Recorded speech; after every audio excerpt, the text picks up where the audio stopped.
इस देश में चुनावों का कोई मतलब नहीं है। इस देश में मताधिकार का कोई मतलब नहीं है। तो जरूरी है कि इस पर चर्चा हो, जरूरी है न्यायपालिका इसको स्वतः संज्ञान में लेकर इस पर तुरंत एक्शन करे, क्योंकि इस तरह से लोकतंत्र का दिन दहाड़े दमन करना एक पीठासीन अधिकारी, एक भाजपा के एजेंट के द्वारा असहनीय है, निंदनीय है, बर्दाश्त नहीं है। वीडियो में साफ दिख रहा है कि कैसे वो उन वोट बैलेट पे लिख रहे हैं, उस पे लाइन बना रहे हैं और कैसे उसको झपट्टा मार के वो लेकर चले गए जिससे विपक्ष के लोग उसको देख भी ना पाए। तो ऐसी क्या मजबूरी थी? क्यों जरूरी था कि भाजपा के मेयर के कैंडिडेट को येन तेन प्रकरण जिताया जाए? आप और कांग्रेस के साझा कैंडिडेट को 20 वोट मिले, सीधी जीत हमारी थी। लेकिन पीठासीन अधिकारी अनिल मसीह, जिनके भाजपा से प्रगाढ़ संबंध है, उन्होंने हमारे 8 वोटों को अवैध घोषित कर दिया। चंडीगढ़ के मेयर का चुनाव इस बात का प्रमाण और सबूत है कि भारतीय जनता पार्टी सत्ता काबिज करने के लिए कुछ भी करने को तैयार है।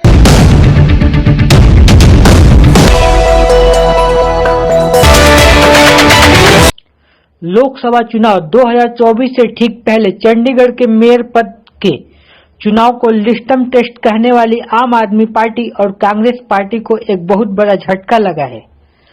चंडीगढ़ मेयर पद के लिए कांग्रेस और आप के साझा उम्मीदवार कुलदीप कुमार को हार का सामना करना पड़ा। चंडीगढ़ नगर निगम में बीजेपी उम्मीदवार मनोज सोनकर 16 वोट हासिल कर मेयर चुने गए। वहीं कांग्रेस के प्रवक्ता सुप्रिया सिन्हा ने इस मेयर चुनाव को लेकर कहा कि चंडीगढ़ के मेयर का चुनाव इस बात का प्रमाण और सबूत है कि भारतीय जनता पार्टी सत्ता काबिज करने के लिए कुछ भी करने को तैयार है, और फिर वो दिन दहाड़े चुनाव में धांधली ही क्यों ना हो। चंडीगढ़ मेयर के चुनाव को थोड़ा समझना जरूरी है। आम आदमी पार्टी और कांग्रेस ये चुनाव मिलकर लड़ रही थी। हमारे साझा उम्मीदवार कुलदीप सिंह थे, भारतीय जनता पार्टी के उम्मीदवार मनोज सोनकर थे। चंडीगढ़ नगर निगम में 36 वोट हैं मेयर चुनने के लिए।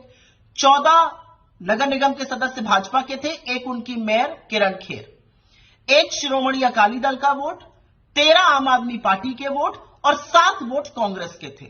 9 मनोनीत सदस्य होते हैं जिनका वोटिंग नहीं होती है। यह चुनाव 18 जनवरी को होना था। पीठासीन अधिकारी अनिल मसीह, जिनके भाजपा से अत्यंत प्रगाढ़ संबंध है, जो मनोनीत सदस्य हैं, जिनकी भाजपा में खूब आवभगत होती है, उनके तमाम वीडियो और फोटो वायरल हैं जहां पर भाजपाई उनका स्वागत करते हैं, वो पीठासीन अधिकारी थे। 18 जनवरी को वो यकाएक बीमार पड़ के अस्पताल में एडमिट हो जाते हैं, चुनाव टल जाता है। हम पंजाब हरियाणा हाईकोर्ट गए। पंजाब हरियाणा हाईकोर्ट ने यूनियन टेरिटरी के प्रशासन को निर्देशित किया कि चुनाव 6 फरवरी को नहीं 30 जनवरी को होगा। चुनाव हुआ। भारतीय जनता पार्टी को 16 वोट मिले, 14 उनके नगर निगम के सदस्य, एक किरण खेर और एक शायद शिरोमणि अकाली दल का, मिलाकर 16 वोट मिले। आप और कांग्रेस के साझा कैंडिडेट को 20 वोट मिले, सीधी जीत हमारी थी। लेकिन पीठासीन अधिकारी अनिल मसीह, जिनके भाजपा से प्रगाढ़ संबंध है, उन्होंने हमारे 8 वोटों को अवैध घोषित कर दिया। और वीडियो में साफ दिख रहा है कि कैसे वो उन वोट बैलेट पे लिख रहे हैं, उस पे लाइन बना रहे हैं और कैसे उसको झपट्टा मार के वो लेकर चले गए जिससे विपक्ष के लोग उसको देख भी ना पाए। तो ऐसी क्या मजबूरी थी? क्यों जरूरी था कि भाजपा के मेयर के कैंडिडेट को येन तेन प्रकरण जिताया जाए? क्या आज न्यायपालिका चुप रहेंगी? और कहां है वो मीडिया की मंडली जो लोकतंत्र खतरे में है पर नाक मुंह भू सुकोड़ते हैं और कहते हैं ऐसा आप लोग क्यों कहते हैं? वो क्यों आंखें तरेरते हैं? क्या आप इस पर एक शो भी करिएगा कि दिन दहाड़े 8 वोटों को अवैध घोषित किया जाता है, उस पर लिखा जाता है, उसके साथ खिलवाड़ किया जा रहा है, ये कैमरे में कैद है। क्या आप इस पर एक भी शो करने को तैयार हैं? और मैं आशा करती हूं कि इस देश की न्यायपालिका सुप्त नहीं रहेगी, इस पर एक्शन लेगी, क्योंकि असलियत यह है कि अगर यह होने दिया गया तो इस देश का लोकतंत्र खत्म हो चुका है। इस देश में चुनावों का कोई मतलब नहीं है।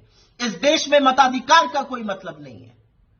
तो जरूरी है कि इस पर चर्चा हो, जरूरी है न्यायपालिका इसको स्वतः संज्ञान में लेकर इस पर तुरंत एक्शन करे, क्योंकि इस तरह से लोकतंत्र का दिन दहाड़े दमन करना एक पीठासीन अधिकारी, एक भाजपा के एजेंट के द्वारा असहनीय है, निंदनीय है, बर्दाश्त नहीं है। कांग्रेस प्रवक्ता सुप्रिया सिन्हा द्वारा लगाए गए आरोपों का खंडन भाजपा करेगी या कांग्रेस प्रवक्ता द्वारा लगाए गए आरोप सही है?